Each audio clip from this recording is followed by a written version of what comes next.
अस्सलाम वालेकुम my YouTube family tasty dhaba में खुश आमदीद। उम्मीद करती हूँ आप सब ठीक ठाक होंगे। अल्लाह पाक हम सबको बरकतों वाले रिज़्क़ से नवाजे, आमीन सुम्मा आमीन। आज मैं आप लोगों के लिए बहुत ही मज़ेदार मिक्स वेजिटेबल के कबाब की रेसिपी लेकर आई हूँ। बगैर किसी कॉर्नफ्लावर के, बगैर किसी बेसन के और बगैर किसी चावल के आटे के हम ये बहुत ही ज़्यादा हेल्दी से जो स्नैक्स है ना, कबाब, वो तैयार करेंगे। बच्चे अगर सब्जियां नहीं खाते तो उन्हें इस तरीके से कबाब बना कर दें, मैं गारंटी देती हूँ कि बच्चे ना फरमाइश कर कर कैसे बनवाएंगे। तो चलिए जी, बिना कोई देरी के अपनी रेसिपी का आगाज़ करते हैं। सबसे पहले अपने प्यारे से पैन में बिस्मिल्लाहिर्रहमानिर्रहीम 1/4 कप ऑयल का शामिल करेंगे और उसके साथ ही इसके अंदर 1 टेबल स्पून ना लहसुन अदरक का ना मोटा मोटा कुटा हुआ है मैंने, वो शामिल कर देंगे। और अब आपने लहसुन अदरक को फ्राई करना है तब तक जब तक कि लहसुन का ना कच्चापन ख़त्म नहीं हो जाता। लहसुन का कच्चापन ख़त्म होने तक आपने बस इसे फ्राई करना है। और उसके बाद इसमें अब हम लोग बाकी की चीज़ें ऐड करेंगे। ये देखें माशाल्लाह लहसुन काफ़ी हद तक ना कुक हो गया और इसका बहुत लाइट सा कलर भी चेंज हो गया। तो इसमें 1 टेबल स्पून अब मैंने ग्रीन चिलीज़ लेनी थी, 2 से 3 है। तो इन्हें भी मैंने मोटा मोटा कूट लिया है, वो शामिल कर देंगे। और इन्हें भी सिर्फ आधे से 1 मिनट तक फ्राई करेंगे। और उसके बाद अब हम इसमें अपनी प्यारी प्यारी जो सब्जियां हमने कटिंग करके रखी हुई हैं वो शामिल करेंगे। अच्छा, अगर आप लोगों को कोई सब्ज़ी इसमें से नहीं पसंद तो वो आप कट कर सकते हैं और अपनी मर्ज़ी की कोई भी वेजिटेबल आप इसके अंदर ऐड कर सकते हैं। यहाँ पे मैंने तकरीबन 2 मीडियम साइज़ की गाजरें थी, 1 प्याली गाजरें ये ना मैंने कद्दूकश की हुई शामिल की हैं इसके अंदर। एक बड़े साइज़ की शिमला मिर्च क्यूब्स की शक्ल में कटिंग की हुई वो शामिल कर दिया है। और ये 1 प्याली मेरे पास यहाँ पे है बंद गोभी, इसे भी मैंने बारीक सा कश कर लिया था, तो इसे भी शामिल कर देंगे। तो देखिए कितना प्यारे से कलरफुल सा जो है ना हमारी वेजिटेबल्स का जो मिक्सर है वो तैयार हो रहा है। तो आप लोगों ने ना इसको ज़्यादा ओवर कुक नहीं करना, सब्जियों को ज़्यादा नहीं गला लेना। तो बस आपने इसको हल्का सा ही, बस इसका कच्चापन जो पानी होता है ना, बस वो ड्राई करना है। तो ये वेजिटेबल सिर्फ आपको इसमें लगेंगे 2 से 3 मिनट ही, आपने वेजिटेबल्स को फ्राई करना है। इसी बीच अगर आप मेरे चैनल पे भी नए हैं तो प्लीज़ मेरे चैनल को सब्सक्राइब कर दीजिएगा। और अगर वीडियो अच्छी लगे तो इसे लाइक भी ज़रूर कीजिएगा और अपने फ्रेंड्स और फैमिली में भी ये सर्दियों की ख़ास रेसिपी ज़रूर शेयर कीजिएगा, ताकि वो भी ये जो वेजिटेबल्स कबाब है ना वो अपने घर में बनाएं। तो अब हम इसके अंदर स्पाइसेस ऐड करेंगे। 1 टीस्पून इसमें नमक का शामिल करेंगे।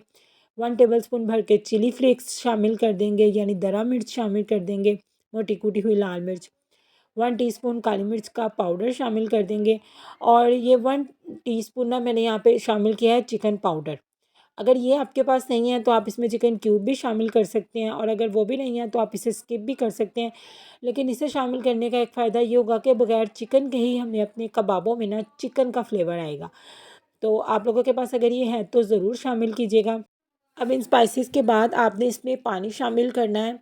1.5 कप मैं यहाँ पे ना मेजरिंग कप से पानी ले रही हूँ। तो आप घर का कोई भी कप सेट कर लीजिएगा, उसी हिसाब से आपने पानी लेना है।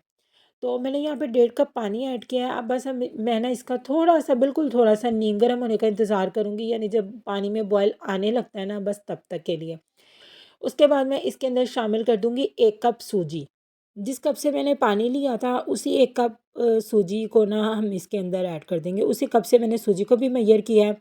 तो अब आपने और कोई काम नहीं करना, बस एक स्पैचुला या चम्मच की हेल्प से इस तमाम मिक्सर को अच्छे तरीके से ना चलाते हुए, हाथ मुसलसल चलाते हुए मिक्स कर लेना, ताकि सूजी डालने की वजह से हमारा जो बैटर है ना उसके अंदर लम्स यानी गुठलियाँ ना बन जाएं।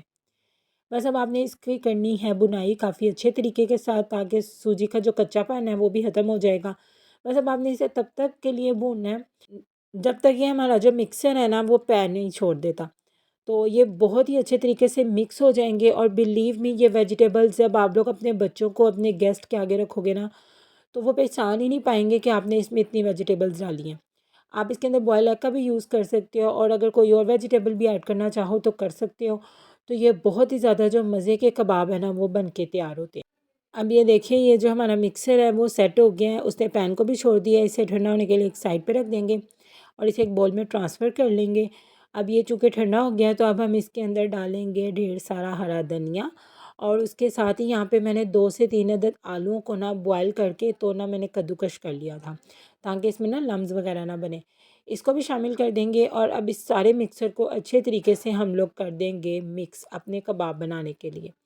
तो ये बहुत ही ज़्यादा मज़े के कबाब जो हैं वो बन के तैयार होंगे। बस अब आप लोगों ने इसकी तब तक मिक्सिंग करनी है जब तक ये जो सारा मटेरियल है ना वो यकजान नहीं हो जाता।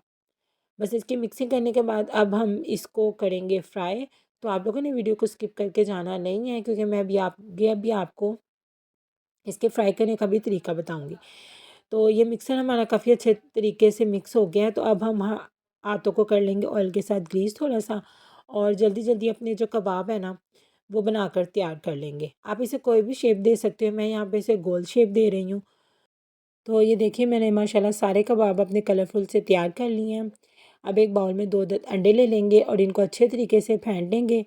इस कबाब बनाने से पहले आप इसमें नमक चेक कर लीजिएगा, तो अगर आपको लगे तो फिर अंडे में शामिल कर लीजिएगा। मेरा नमक जो है वो बिल्कुल सेट है।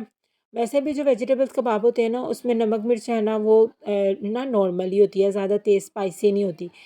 तो अब हम क्या करेंगे, एक एक कबाब को पकड़ेंगे और इसे अंडे के मिक्सर में मिक्स करके तो ब्रेड क्रम्स ऊपर लगा देंगे। आप चाहें तो ब्रेड क्रम्स के बगैर भी बना सकते हैं, यानी सिर्फ अंडे की कोटिंग करके ही इसे फ्राई कर सकते हो, और चाहो तो ब्रेड क्रम्स भी लगा सकते हो। मैं यहाँ पे ब्रेड क्रम्स भी लगाऊंगी। तो ये देखिए अंडे अंडे से कोट करने के बाद अब हम इसे ब्रेड क्रम्स लगाकर, तो एक बात का ज़रूर एहतियात किया करें कि जिस हाथ से आप लोगों ने इसे अंडा लगाया ना उस हाथ से आपने इसे ब्रेड क्रम्स नहीं लगाने, क्योंकि फिर ना ब्रेड क्रम्स ना सोगी सोगी हो जाते हैं, क्रिस्पी नहीं रहते। तो दूसरी तरफ ये देखिए मैंने अपना पैन चूल्हे पे रख दिया है इसमें ऑयल डालकर। तो अब मैं इन्हें शैलो फ्राई कर लूँगी, इसे डीप फ्राई मत कीजिएगा। तो ना अब इन्हें जल्दी जल्दी हम कर लेंगे फ्राई। तो जैसे ही इसकी एक साइड पे गोल्डन कलर आ जाएगा तो मैं इसकी साइड भी बदल दूँगी, और फिर हम इन्हें फ्राई करके निकालते जाएँगे।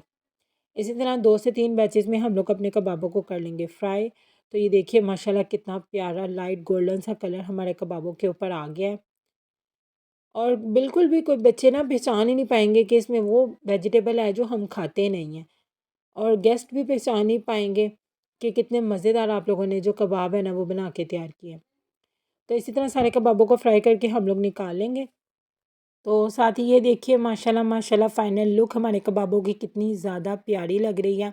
आप लोग इसे ग्रीन चटनी के भी साथ सर्व कर सकते हैं, केचप के साथ, मायो के साथ, जिसके साथ भी आप लोग इसे हैं उसके साथ इसे सर्व कर सकते हैं। ये देखिए माशाल्लाह कितने प्यारे लग रहे हैं। मैं आपको इसकी क्रिस्पीनेस चेक करवाती हूँ। ये देखिए माशाल्लाह मजाल है हमारे जो कबाब है वो ऊपर से टूट रहे हों, ऊपर से बहुत ज़्यादा क्रिस्पी हैं और अंदर से बहुत ही ज़्यादा कलरफुल और मज़ेदार से ये कबाब, ये देखिए माशाल्लाह।